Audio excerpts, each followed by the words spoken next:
एक लापरवाही जिंदगी की हो गई रुखसती। उसने बस एक भूल की, वो आ गया जिसकी उम्मीद इस पिता को ना थी। पिता की गोद में तड़पते तड़पते वो चला गया। अभी उसकी जाने की उम्र तो नहीं थी, अभी जाने की उम्र नहीं थी। जिंदगी के लिए एक मुकाम बनाना था, लेकिन वक्त से पहले चला गया। अभी तो इसकी उम्र नहीं थी। ये तस्वीरें रुलाने वाली हैं, दिल को तड़पाने वाली हैं। सोचिए इस पिता पर क्या गुजर रही है, जिसकी आंखों के सामने उसका बेटा दम तोड़ रहा है। वो अपना सब कुछ बेटे की जान के लिए न्यौछावर कर देना चाहता है, लेकिन नियति को ये मंजूर ही नहीं। बेटे की तड़प पिता की आंखों के सामने है। अपनी बेबसी का इजहार वो अपनी आंखों से कर रहा है। चाहता जिंदगी को सलामत रखने का भरसक प्रयास किया जाए, लेकिन जिंदगी की सलामती में देर हो गई। बेटे ने देर से बताई उस पर क्या गुजरी है। इस सड़क को देखकर शब्द जुबान में निशब्द हुआ जा रहा है, क्योंकि घटना ही कुछ ऐसी घटी है जो रुलाने वाली है। तो कौन है इसके लिए जिम्मेदार? कौन है जिसने इसे उस मुकाम तक पहुंचा दिया जहां जिंदगी रुखसती के लिए बेताब होने लगी?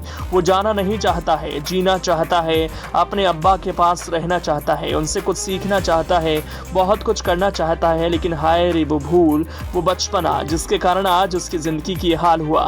तड़प रहा है, ये बेचैन हो रहा है, पिता से खुद को बचाने की अपील कर रहा है। गाजियाबाद में कुत्ते के काटने से 14 साल के बच्चे की तड़प तड़प कर जान चली गई। एम्स से लेकर तमाम बड़े हॉस्पिटलों ने उसे लाइलाज घोषित कर दिया। बुलंदशहर में एक वैद्य के यहाँ दिखाकर लौटते समय बच्चे ने एम्बुलेंस में ही अपने पिता की गोद में दम तोड़ दिया। पीड़ित परिजनों की मांग है कि जिस महिला ने कुत्ता पाल रखा है उस पर कड़ी कार्रवाई हो। पूरा मामला गाजियाबाद के विजयनगर थाना क्षेत्र का है, जहां चरण सिंह कॉलोनी में याकूब का परिवार रहता है। याकूब मेहनत मजदूरी करते हैं। याकूब का बेटा शाहवेज, जिसकी उम्र 14 साल है, 8वीं कक्षा में पढ़ता था। 4 दिन पहले 1 सितंबर को बेटे को अजीबोगरीब दिक्कतें होनी शुरू हो गई।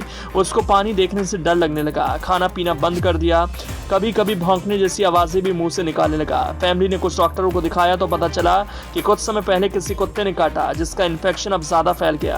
पिता याकूब के मुताबिक 1 सितंबर को अचानक उनके बेटे की हरकतें कुछ अजीब सी हो गईं। वो बात बात पर जीभ निकालने लगता, फिर अजीब हरकतें करने लगता था, शरीर को अजीब तरीके से मोड़कर बैठने लगा। तबियत ज्यादा बिगड़ने पर उसे पहले गाजियाबाद के एक अस्पताल लेकर गए।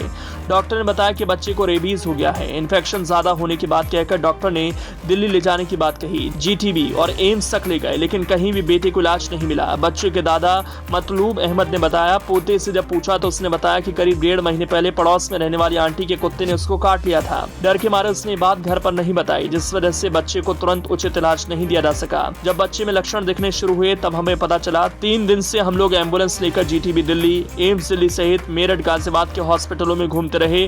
किसी भी हॉस्पिटल ने हमारे पोते को भर्ती नहीं किया और उसे लाइलाज घोषित कर दिया। किसी ने उन्हें बताया कि देसी दवाइयों से बुलंदशहर में एक वैद्य इलाज करता है। सोमवार रात 8 बजे हम पोते को उस वैद्य के यहाँ दिखाकर एम्बुलेंस से गाजियाबाद लौट रहे थे। रास्ते में ही उसने दम तोड़ दिया।